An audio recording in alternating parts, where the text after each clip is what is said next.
آپ کے علم میں ہوگا کہ اس وقت دنیا کی کل آبادی سمجھی جاتی ہے 6 ارب یعنی 600 کروڑ.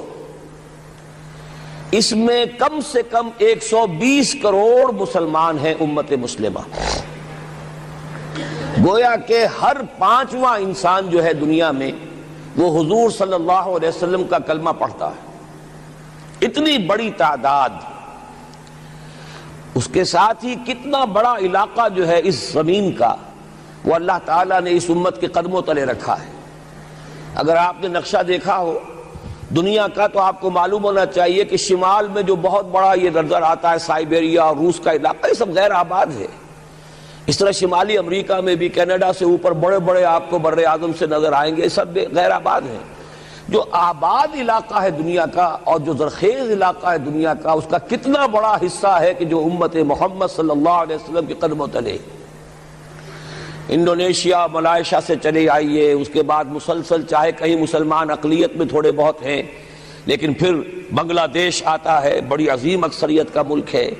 پھر بھارت میں اگرچہ اقلیت میں ہے لیکن 20 کروڑ مسلمان بھارت میں اس وقت ہے. پھر جو پاکستان سے شروع ہوا سلسلہ، افغانستان، ایران، چلتے جائیے ادھر ترکستان، چینی ترکستان، روسی ترکستان، پھر آگے چلیے عالم عرب، افریقہ کا پورا شمالی علاقہ، افریقہ کا تقریباً سارا وسطی علاقہ. یہ سب کیا ہے؟ کتنا بڑا رقبہ ہے. اور ہر طرح کی نعمت اللہ نے دی ہے. اس میں نباتات بھی ہیں، اس میں معدنیات بھی ہیں، اور سب سے بڑھ کر آج کی دنیا میں جو اہم ترین شے ہے کہ پیٹرول جو ہے، تیل جو ہے، اس کے سب سے بڑے ذخائر وہ ہیں کہ جو مسلمانوں کے قدمے تلے. اتنی تعداد میں ہونے کے باوجود، اتنے وسائل کے پر بظاہر قابض ہونے کے باوجود، سوال یہ ہے کہ کیا آج دنیا میں امت مسلمہ کو عزت حاصل ہے یا یہ ذلیل ہے؟ اسے غلبہ حاصل ہے یا مغلوب ہے؟ اسے کوئی دنیا میں وقار حاصل ہے یا یہ بالکل بے وقار ہو کر رہ گئی؟ یہ بات ہے جو ہمارے سمجھنے کی ہے. آج کیوں ذلیل کہ کل تک نہ تھی پسند، گستاخی فرشتہ ہماری جناب میں. اس وقت صورت یہ ہو چکی ہے، آپ کو معلوم ہے کہ ہر جگہ پر پسماندگی کا نشان مسلمان ہیں. ہمارے سارے وسائل پر دوسروں کا قبضہ ہے. ایک ہی شے رہ گئی تھی، تیل، خلیج کا تیل، اس پر بھی آ کر امریکہ کی فوجیں ان کے سر پر بیٹھ گئی ہیں. سارا کا سارا تیل اب ان کے قبضے میں ہے. ادھر خلیج کے دہانے کے دونوں طرف وہ اپنے مورچے بنا رہے ہیں تاکہ یہاں کسی کا داخلہ نہ ہو سکے. بڑے بڑے جتنے لوگ ہمارے ہیں ان سب کی دولت ان کے پاس ہے. کہنے کو تو سلطان آف برونائی دنیا کا امیر ترین آدمی ہے، لیکن دولت ہے کہاں اس کی؟ انویسٹڈ تو وہی ہے، اسی کے بینکوں میں ہے، انہی کی کمپنیوں میں ہے. کسی کے پاس کچھ نہیں ہے. سعودی عرب کے کوئی ڈالر دے تو کہاں ہے؟ جیسے شہنشاہ ایران کا جو اثاثہ تھا، سرمایہ تھا، جو سارا کا سارا انہوں نے جو ہے وہ فریز کر لیا. تو یہ دولت تو ساری وہی ہے. کہنے کو ہے کہ آپ کے اکاؤنٹ میں اتنا روپیہ ہے، لیکن سوال یہ ہے کہ وہ اکاؤنٹ فی الواقع کس کے قبضے میں ہے؟ پھر آپ کو معلوم ہے کس طریقے سے مسلمانوں کے ساتھ سلوک ہو رہا ہے. ہر جگہ پر جہاں چاہیں، جس طرح چاہیں انہیں ستا لیں. اور ان میں بھی سب سے بڑھ کر جو بات میں آپ سے کہوں گا، آج دنیا میں جتنے بڑے پیمانے پر محمد عربی صلی اللہ علیہ وسلم کی توہین و تذلیل ہوئی ہے، پوری انسانی تاریخ میں نہیں ہوئی. رشدی نے کتاب لکھی، بدترین حملے کیے. کیا رنگیلا رسول کتاب تھی جو لکھی تھی کسی ہندو نے، جس کو کہ ایک مسلمان نے پھر خنجر گھونپ کر اور ہلاک کر دیا تھا. وہ تو کچھ بھی نہیں تھی. اس کتاب کو رنگیلا رسول کو 100 سے ضرب دیجئے تو یہ کتاب بنتی ہے سیٹنک ورسز، اور وہ ملینز نہیں بلینز کی تعداد میں شائع ہوئی. اس کے خلاف احتجاج اگر کسی نے کیا ہے تو ان کے اوپر جوتے پڑے ہیں، ان پر ڈنڈے پڑے ہیں. پوری مغربی دنیا اس کے پیچھے آ گئی ہے، سپورٹ کیا ہے. لے دے کے ایک ملک نکلا ایران، اس نے کم سے کم یہ کہ اس کے قتل کا فتویٰ تو دیا، لیکن کیا کرے، قتل کرنے کی تو نوبت نہیں آئی. پورا عالم عیسائیت اس کی پشت پناہ ہے، اس کی مدد کر رہا ہے. یہ اتنی بڑی توہین محمد رسول اللہ صلی اللہ علیہ وسلم کی اور آپ کی ازواج مطہرات کی، اور یہ بظاہر ایک ایسے شخص کے ہاتھوں جس کا نام مسلمانوں کا سا ہے، اس کا اتنا بڑے پیمانے پر ہونا، اور پھر یہ کہ مسلمان 120 کروڑ ہونے کے باوجود کچھ نہیں کر سکتے۔ میں وہ چیزیں نہیں گنوانا چاہتا کہ 15 لاکھ جو ہیں وہ ہمارے افغان بھائی جو ہیں انہوں نے جانیں دی، فائدہ کس کو پہنچا؟ تاحال امریکہ کو، کہ اس کی جو مد مقابل قوت تھی USSR وہ ختم ہو گئی۔ اسی طریقے سے جو کچھ کشمیر میں ہو رہا ہے، ہماری بے ہمیتی بے غیرتی کا عالم یہ ہے، ہم کچھ اندر خانے تھوڑی بہت کو مدد کر کے سمجھتے ہیں کہ ہم نے فرض ادا کر دیا، جبکہ فرض تو یہ ہونا چاہیے تھا کہ ہم براہ راست اعلان کرتے اور انڈیا کو الٹیمیٹم دیتے کہ سٹاپ دس بزنس، یا یہ کہ پھر ہم سے جنگ ہے۔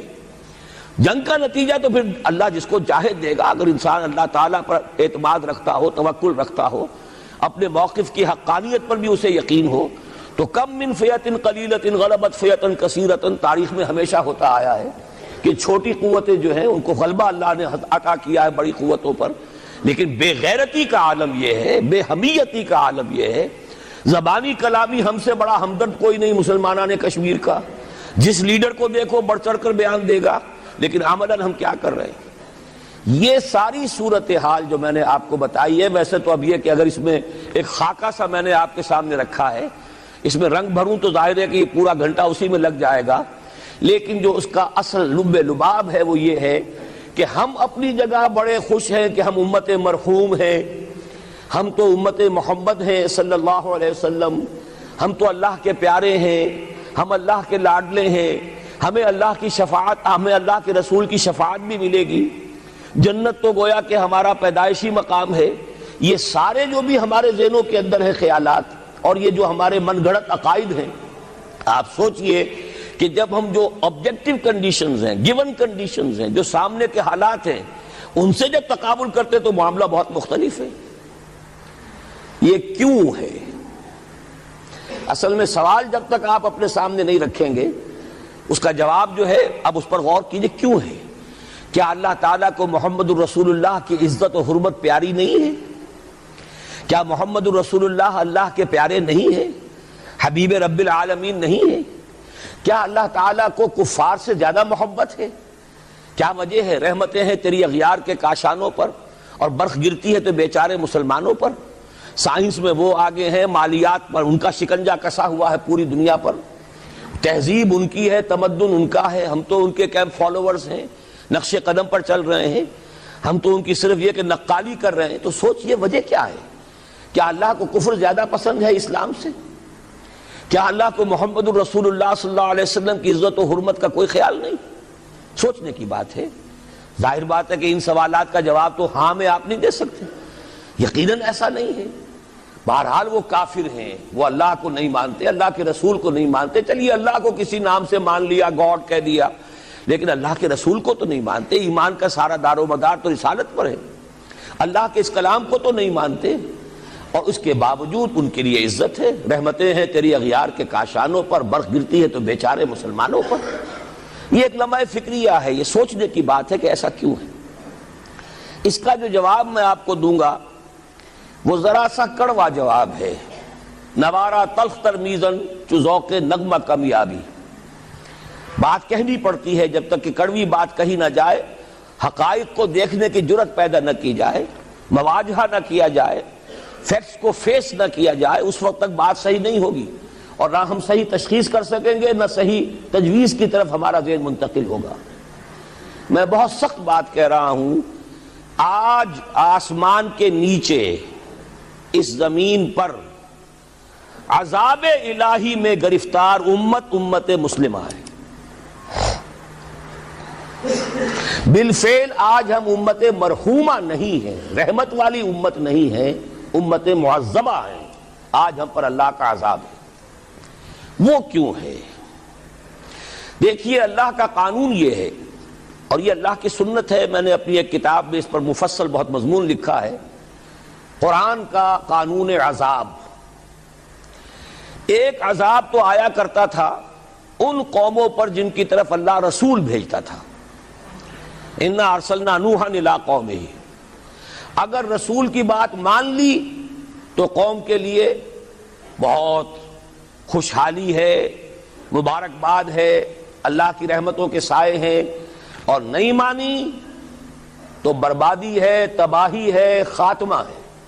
پوری قوم نوح غرق کر دی گئی، پوری قوم عاد ختم کر دی گئی، حضرت ہود کو نہیں مانا، پوری قوم سمود ختم کر دی گئی، حضرت صالح کو نہیں مانا، عمورہ اور صدوم کی بستیاں ختم کر دی گئی، حضرت لوط کو نہیں مانا، آل فرعون غرق کر دیے گئے، حضرت موسیٰ کو نہیں مانا، مدین کے علاقے کو تباہ کر دیا گیا، حضرت شعیب کو نہیں مانا۔ یہ بات سمجھ میں آ گئی؟ لیکن جب سے نبوت اور رسالت کا سلسلہ ختم ہوا، اس قسم کا عذاب اب دنیا میں نہیں آ سکتا۔ وَمَا كُنَّا مُعَذِّبِينَ حَتَّى نَبْعَثَ رَسُولًا، ایسا عذاب ہم نہیں بھیجتے رہے جب تک کہ رسول کو نہ بھیج دیں۔ رسول آ گیا، اس نے حق کو بیان کر دیا، بات کو کھول کھول کر مبرہن کر دیا، ہر چیز واضح کر دی، کوئی مغالطے کا امکان نہ رہا۔ جاء الحق وزهق الباطل، ہر شے جو ہے دودھ کا دودھ پانی کا پانی جدا ہو گیا۔ اب بھی جس نے نہیں مانا تو معلوم ہوا اس میں کوئی خیر نہیں ہے، اب خیر کا فقدان ہے۔ تو اس قوم کو جیسے کہ آپ باغ کے اندر جھاڑو دے کر جب بھی کوئی آندھی چلے تو پتے گرے ہوئے ہوتے ہیں، ان پتوں کو ایک جگہ جمع کر کے دیاسلائی دکھا دیتے ہیں تاکہ یہ پتے جو ہیں یہاں پر بدزیبی کا ذریعہ نہ بنے، تو پوری قوم ہلاک، کأن لم یغنوا فیہا، ایسے ہو گئے جیسے تھے ہی نہیں۔ یہ عذاب اب نہیں آئے گا، اس لیے کہ آخری نبی، آخری رسول محمد الرسول اللہ صلی اللہ علیہ وسلم۔ اب آج جو عذاب آتا ہے، دیکھیے کافروں کے لیے عذاب اصل میں آخرت میں ہے۔ دار العذاب دار الجزا وہ تو آخرت ہے، یہ تو دار الامتحان ہے۔ اب جو عذاب آتا ہے وہ اس قوم پر جو ہو تو حامل کتاب الہی، شریعت خداوندی کی کسٹوڈین، اللہ کے رسول کی نام لیوا، اس کے ساتھ عشق کا دعویٰ کرنے والی، عمل اس کے برعکس ہو۔ حالانکہ اللہ نے اگر اسے وہ مقام دیا، اللہ نے اس کی طرف رسول بھیجا اور اسے رسول کے امتی بننے کا شرف عطا کیا، اسے اپنا کلام دیا، کتاب دی، اسے اپنی شریعت دی، تو کس لیے دی؟ تاکہ اس پر خود بھی عمل کریں، اسے دوسروں تک بھی پہنچائیں۔ وہ گویا کہ اس روئے ارضی پر وہ امت، وہ قوم اللہ کی نمائندہ قوم ہوتی ہے، ریپرزنٹیٹو ہوتی ہے۔ اے انسانوں، ہمارے پاس ہے تمہارے خالق اور مالک اور پروردگار کا قانون، ہمارے پاس ہے اس کی ہدایت، ہمارے پاس ہے اس کی کتاب، ہمارے پاس ہے اس کے رسول کا اسوہ۔ آؤ ہماری طرف، ہمیں جانچو، ہمیں پرکھو، ہمیں دیکھو، ہم واقعتاً اسی کتاب کے مطابق چل رہے ہیں نا؟ دیکھ لو، ہم جو کہتے ہیں وہی کرتے ہیں نا؟ وہی بات تو نہیں ہے کہ لما تقولون ما لا تفعلون، کبر مقتا عند اللہ ان تقولوا ما لا تفعلون۔ آؤ دیکھو، ہم نے اس کتاب کے مطابق، اللہ کی ہدایت کے مطابق کیسا اچھا معاشرہ بنایا ہے، کیسا انصاف ہے، کیسا امن ہے، کیسا بھائی چارہ ہے، کیسی اخوت ہے۔ آؤ دیکھو ہمارے ہاں تقسیم دولت کا نظام کتنا صحیح ہے۔ ایسا نہیں ہے کہ کوئی جو ہے اسے دولت کی بدہضمی ہو رہی ہو اور کوئی وہ ہے کہ جو بھوکا مر رہا ہو، ایسا نہیں ہے۔ دیکھو ہمارے ہاں انسانی شرافت، انسانی عزت، انسانی پریسٹیج اور انسانی حقوق